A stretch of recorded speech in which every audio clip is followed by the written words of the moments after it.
सानो सानो घर छ मेरो रुद्रपुरको गाउँमा गोरे बाबु भन्दै मलाई बोलाउँछन् त्यो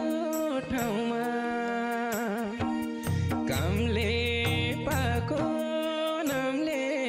पाको कामी दाइको छोरो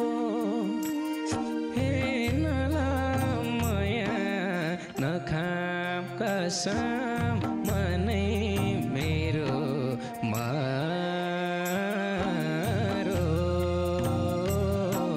सैली हे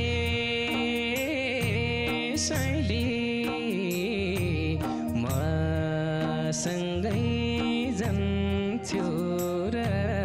मैले छोको खान्थ्यो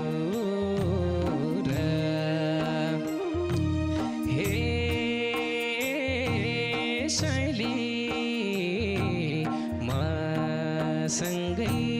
जान्थ्यो र मैले छोको